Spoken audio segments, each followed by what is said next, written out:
Lockdown, day one. How's everybody doing out there? Let's answer a stack of your questions about what's allowed and what's not. Let's look at a small detail that is causing Colorado's reported cases of COVID-19 to spike today. Let's visit with rural hospitals so eerily quiet they're asking for patients from the Front Range.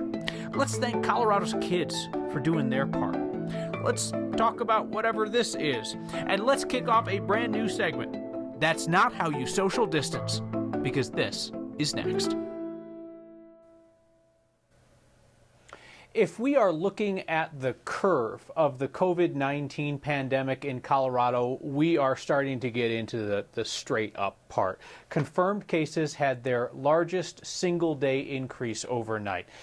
There are a couple of reasons why. Some vital context. First off, testing.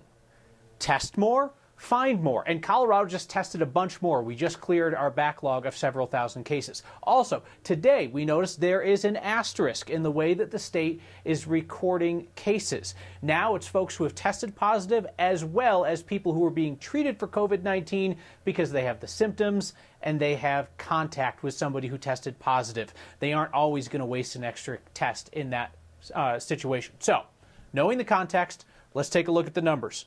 24 Coloradans are now known to have died from COVID-19, 184 people hospitalized, 1,430 cases total, and 10,122 people have been tested.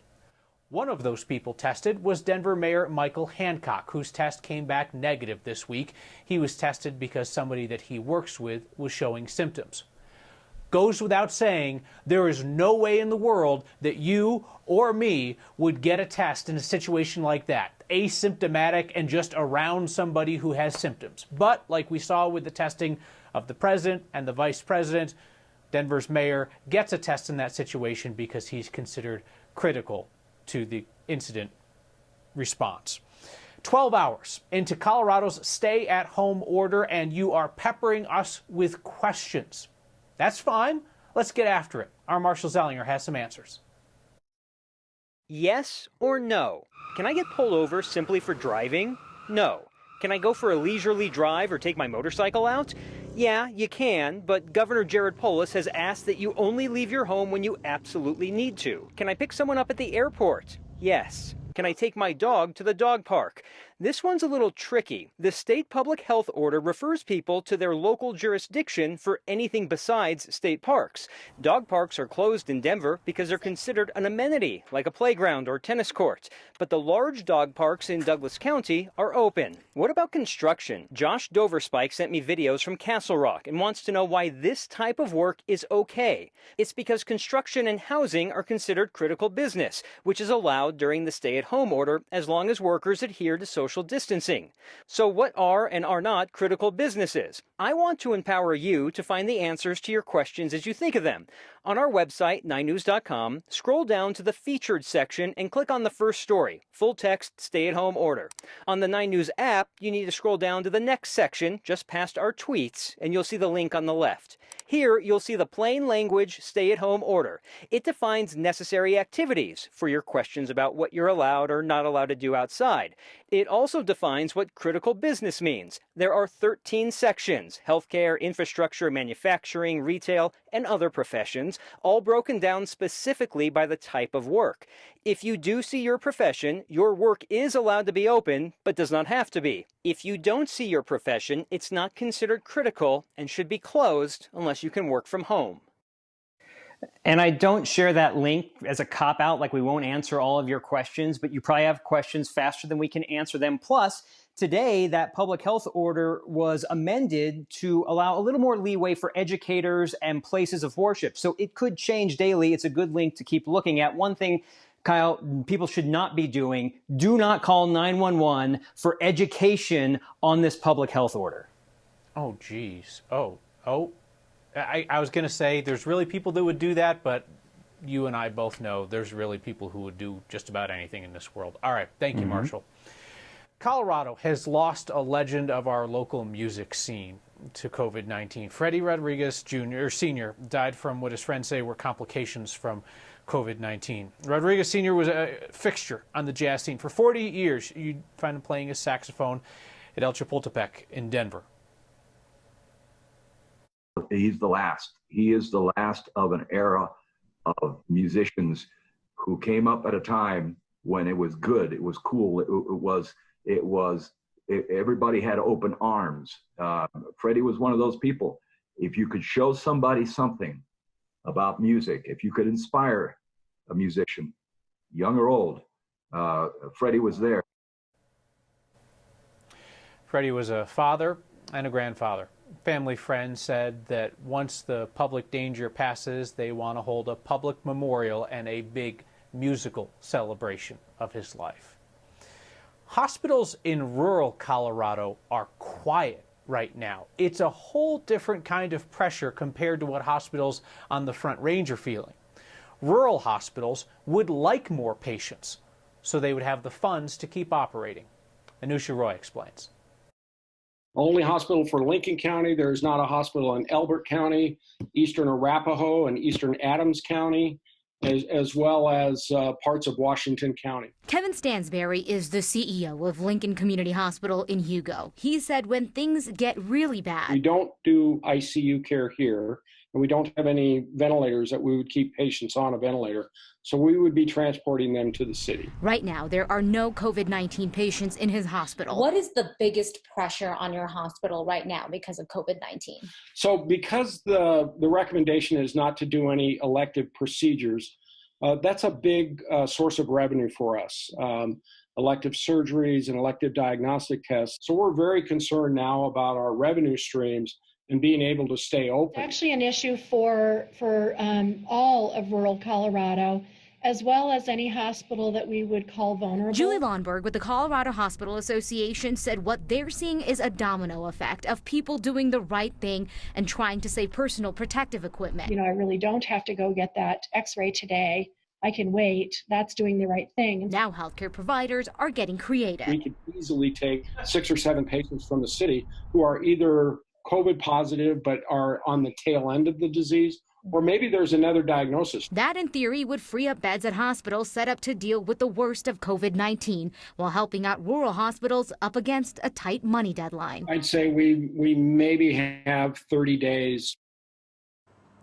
Yeah, so they're essentially talking about a patient swap. That's kind of what it sums up to. So a lot of rural hospitals, they were already dealing with a smaller budget. So it's going to vary hospital to hospital what kind of services that they can provide. Now, the State Department of Health said that moving patients to hospitals with more capacity is definitely a part of their conversation right now. Not just rural Colorado, but, you know, any hospital that has capacity. Kyle, at this point, we don't really know how much this is going to cost per patient, but we do know that is just one piece of a much larger conversation about maximizing the resources in the state. And Nusha, I was super encouraged to hear that those rural hospitals in Colorado are learning one of the lessons from the Italian model of care, which is to decentralize the health care, to try and not let the hospital be the place where people get each other sick. Yeah, so specifically in Lincoln County, they actually have doctors and nurses going to people's houses to care for them instead of asking them to come to clinics or hospitals, because they're hoping that's going to limit the number of people exposed. You know, it is important to note, though, that right now they don't have nearly as big of a problem as some of the other counties in Colorado. Sure, they've got a little flexibility to do that, but man, you listen to those Italian doctors, they will say that is the key, have doctors in people's houses unless somebody needs ICU care. All right, thank you so much, Anusha. May I make a recommendation? It's something that we don't really have time to get into detail here, but I want to make sure that you have this resource. So when we talk about the federal stimulus plan, that coronavirus aid package that includes individual payments to Americans, I know that you have a lot of questions about how much you're likely to receive and when and whether you need to sign up someplace. NBC News has a terrific in-depth explainer on this that I think will answer most of your questions. It's a great resource, so please check out the link on the next Facebook page and share it with your friends as well. CU Boulder students are now in their second week of online classes. A biology professor told us it has not all been easy, but there are some perks, like being able to chat and actually answer students' questions faster than she'd be able to do during an in-person class. She shared her advice for other teachers and students who are also heading online. You know, for myself and for other people like me who are trying to make this transition, The most critical thing is to, I guess, be kind to like yourself, but also to your students, because I think nobody's actually expecting us to be excellent at it right off the bat, because we had no warning. I'm still here for my students, and that's the most important thing.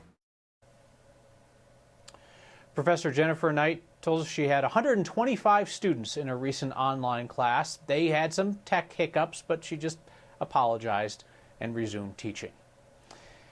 So if we could go back in time 3 weeks to the day that Colorado had its first confirmed case of COVID-19, what do you wish you could tell yourself then, 3 weeks ago? So I bring that up because it seems like so much about our lives has changed in the last 3 weeks, but it's only going to continue changing. So what do you suppose we'd like to be able to look back and say 3 weeks from now, something that we might realize here tonight? I'll tell you what I'm trying to keep front of mind. First off, treasure and be grateful for anything that seems normal, because we truly don't know when the last bits of normalcy might be taken away. Focus on what remains within our control. Things like whether you go outside and stand in the sunshine any day that you can. Even your breathing, I'm telling you, focus on your breathing when you're stressed. It truly does help. Remember to listen to the people who told you the truth, the people who told you that this is what was coming. Let's stop wasting as much time on the deniers and the hoaxers. I get the feeling that even they know the truth, even if they're not willing to admit it.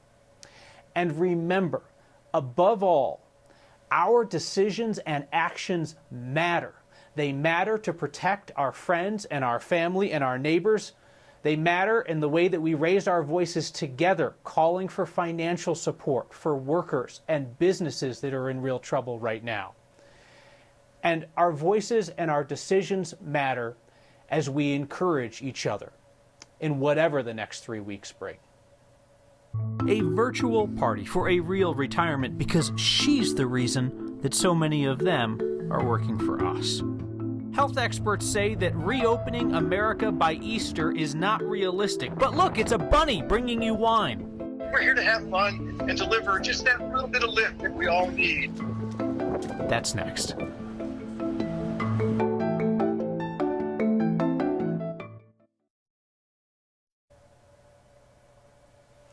Farewell is now done from a distance. Colorado parks and wildlife workers gathered virtually today to say goodbye to Jenna Sanchez, the volunteer coordinator who is retiring after 23 years there. CPW says a good number of its employees got into that line of work because Jenna spoke in their classroom years ago. Leave CPW with the agency's Career Pathways Award, which appears to be a cool bear sculpture.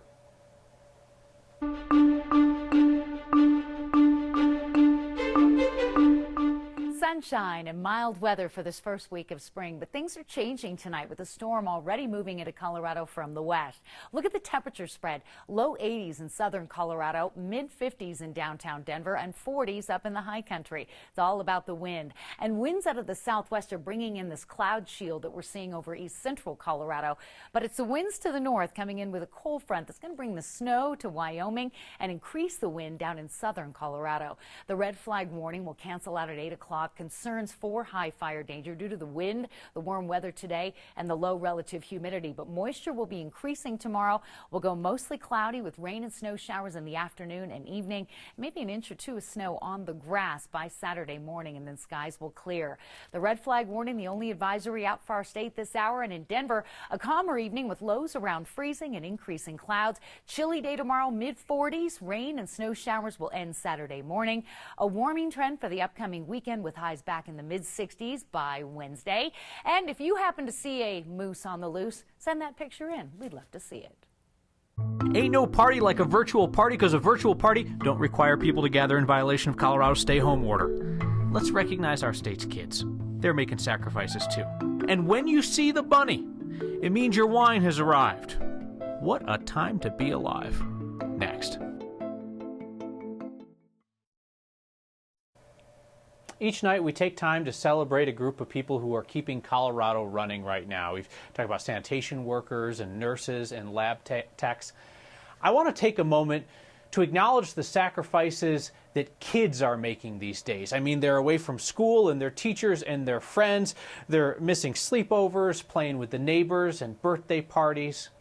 Amos turned 8 recently, and his family virtually gathered, clustered on smartphones and tablets in front of him. Grandparents, aunts, and cousins. Nobody else is getting a slice of the cake, but they wanted to be there to wish him a happy birthday. And Drayden is turning 16 today. His mom, Patricia, wrote me this morning to say that, man, he is doing his best, going from being a social teenager to hanging out close to home, and she asked if I might say something about that. Drayden, here's the deal. You are going to have years and years ahead to do a lot of fun teenage stuff. What you are doing right now is very adult. Your mom is proud of you. Colorado is thankful for what you're doing and what you are not doing in order to protect our vulnerable neighbors. And Drayden, happy birthday. I have been informed by a few of you that wine is helpful right about now. I wouldn't know that myself. I'm much more of a White Claw kind of guy. But I'm thinking that I'm missing out on the curbside wine delivery by Bunny.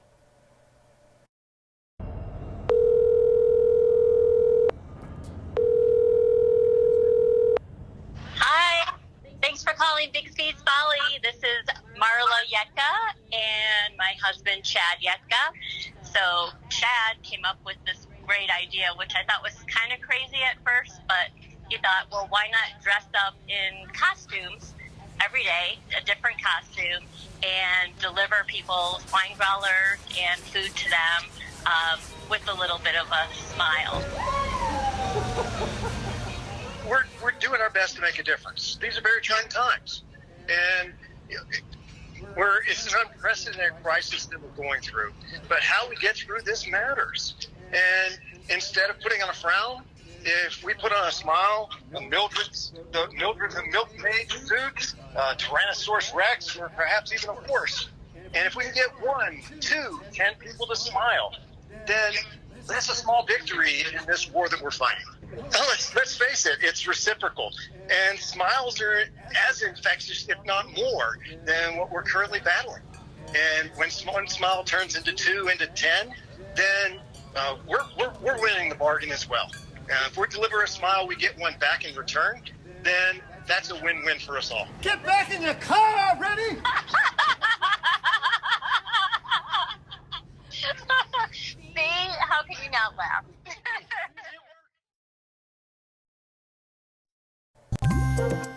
We're tweaking our old That's Not How You Colorado segment to remind some people that's not how you social distance. Restaurants going pickup and delivery is great, but not when people are just stuffed into the restaurant. Adriana sent us this photo of the Buffalo Wild Wings in Westminster, where staff tried to get people to separate, and they wouldn't. Actual bison, much better at this. Connie Kean sent me a picture of the bison at Daniels Park, showing the humans how social distancing is done. So this was supposed to be opening day. I wear this jacket every opening day. Sorry, Rockies fans, hang in there. Life will return to normal sooner or later. From my home to yours, see you next time.